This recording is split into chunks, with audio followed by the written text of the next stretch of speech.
Boker Tov, il est 8h heure de Jérusalem, 7h heure de Paris, c'est l'heure du premier journal d'information ce matin sur Studio Kalita relayé sur les ondes de Radio J.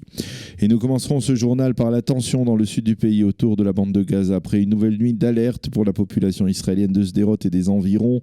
Vers 23h hier soir, les forces de Tsahal ont repéré un commando de 4 ou 5 Palestiniens qui tentaient de pénétrer en territoire israélien. Un hélicoptère et un blindé israélien ont neutralisé au moins 3 de ces terroristes qui ont été tués.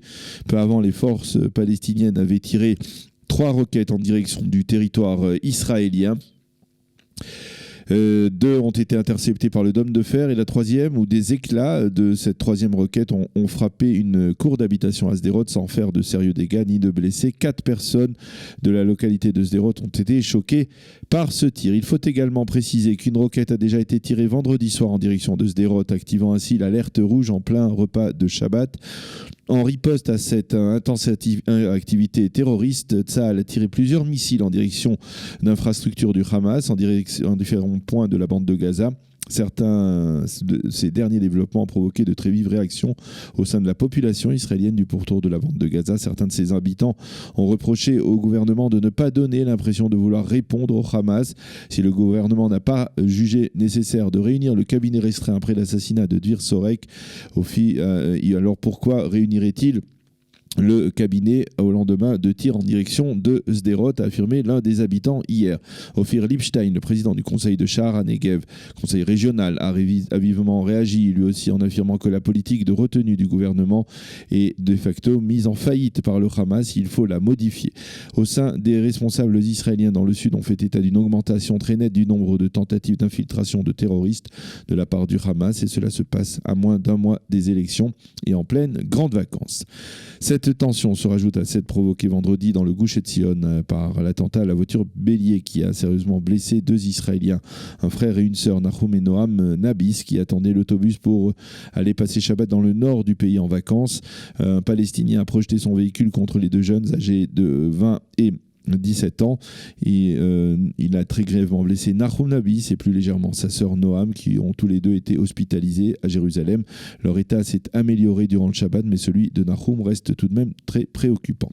Les forces de sécurité israéliennes affirment qu'il n'y a pas de lien direct entre les attentats de ces derniers jours dans le Gush Etzion et le regain de tension dans le sud du pays, mais on affirme que ces actes sont à rapprocher des émeutes qui se sont produites le jour de Tisha B'Av la semaine dernière sur le mont du Temple à Jérusalem et d'une volonté des terroristes, en particulier du Hamas, de copier le succès entre guillemets de certains d'entre eux.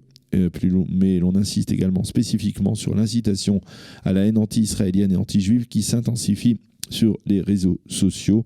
Face à cela, l'armée a décidé de déployer d'importants renforts de troupes dans les zones à haut risque, c'est-à-dire à proximité des stations d'autostop ou d'autobus, en particulier dans le Gush Etzion. Et l'on poursuit les efforts pour déjouer dans d'autres attentats, bien entendu, dans les systèmes, grâce au système de renseignement militaire. Dov Silver, cet Israélien qui est considéré comme le responsable de l'implication illégale Telegrass, qui a commercialisé des drogues, y compris à des mineurs, est arrivé ce matin en Israël et il a tout de suite été incarcéré dans les prisons israéliennes. Il est actuellement interrogé par les enquêteurs du Shin Bet et de la police sur son réseau. Vendredi, Silver avait réussi, on s'en souvient, à échapper à ses gardes alors qu'il s'apprêtait à être extradé vers Israël. Il était alors à l'aéroport de Kiev.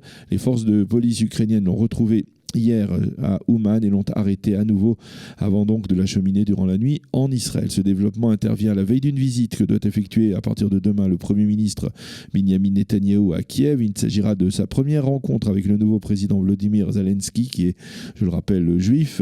Des accords bilatéraux seront signés entre les 2 pays, Israël et l'Ukraine, durant cette visite, mais l'on estime, côté israélien, qu'il s'agit pour le Premier ministre en priorité d'une visite visant à sensibiliser la communauté des Olim russophone en Israël afin qu'elle vote en faveur du Likoud et qu'elle abandonne d'une certaine manière Israël Beiteinu et le parti d'Avigdor Lieberman.